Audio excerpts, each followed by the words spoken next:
Let us say this question. Given that the family of line a times 3x plus 4y plus 6 plus b times x plus y plus 2 is equal to 0, the line of the family situated at the greatest distance from the point p 2, 3 has the equation. तो इसमें क्या करना है, देखो अपने को simple सा है कि अगर हमें जैसे ये लाइन दे रखी है, बहुत सारी लाइंस हैं और एक पॉइंट है हमारे पास यहां पर कहीं पे भी पी पॉइंट है, ये 2, 3 है ना। तो अब इसको अपन ने यहां से ज्वाइन कर दिया, तो अब इस लाइन से ज्वाइन सबसे ज्यादा बड़ी डिस्टेंस पर कौन सा वाली लाइन होगी, जो कि ज्वाइन करने वाली लाइन के क्या होगी, परपेंडिकुलर होगी। इस ए पॉइंट को बोल देते हैं, तो ये इसके परपेंडिकुलर रहनी चाहिए, तभी ये ज्यादा से ज्यादा डिस्टेंस पर रहेगी, मतलब पी ए मैक्सिमम होगी इसकी। ठीक है, वो करते हैं। तो सबसे पहले हमें क्या करना पड़ेगा, इनका पॉइंट ऑफ इंटरसेक्शन निकालना पड़ेगा। तो वो देखो एक बार, इनको सॉल्व कर लेते हैं। तो 3x प्लस 4y प्लस ये, तो ये जैसे पहली इक्वेशन मान लेते हैं, इसको दूसरी इक्वेशन मान लेते हैं। इसको क्या करो, इसको 3 से मल्टीप्लाई कर दो, तो क्या मिलेगा, 3x plus 3y plus 6 is equal to 0। ये तो ये वाली इक्वेशन होगी, और ये यहाँ पर दी हुई है 3x plus 4y plus 6 is equal to 0। ठीक है, तो ये अपन ने क्या किया, इसको यहाँ से करके ऐसे 3 से मल्टीप्लाई किया ना अपन ने इसको, हाँ ठीक है।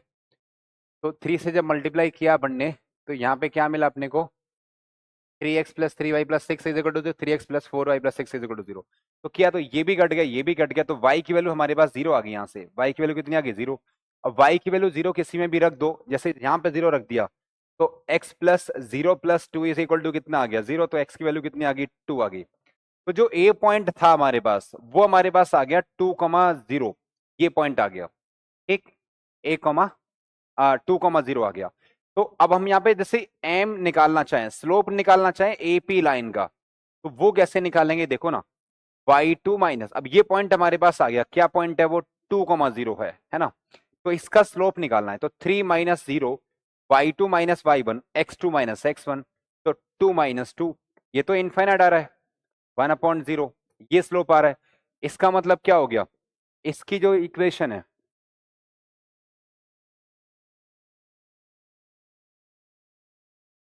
ठीक है यहां तक, है ना।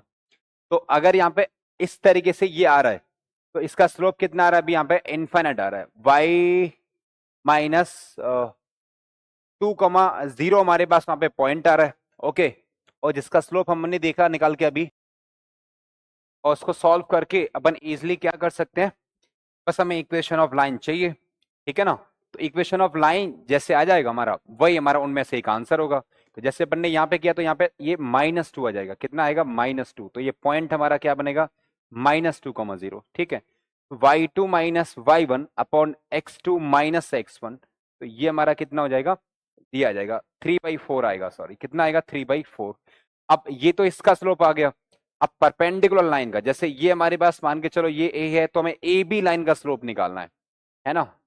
Slope of required line, required line, ठीक है, वो हमारा कितना होगा, -4/3 आएगा, क्योंकि परपेंडिकुलर लाइन का स्लोप का प्रोडक्ट कितना रहता है, रेसिप्रोकल का नेगेटिव कर दो, तो ये आ गया। अब इक्वेशन जब निकालनी है तो हम क्या करें, y minus y1, y minus 0 और माइनस का 4/3, x माइनस x1 मतलब x प्लस 2।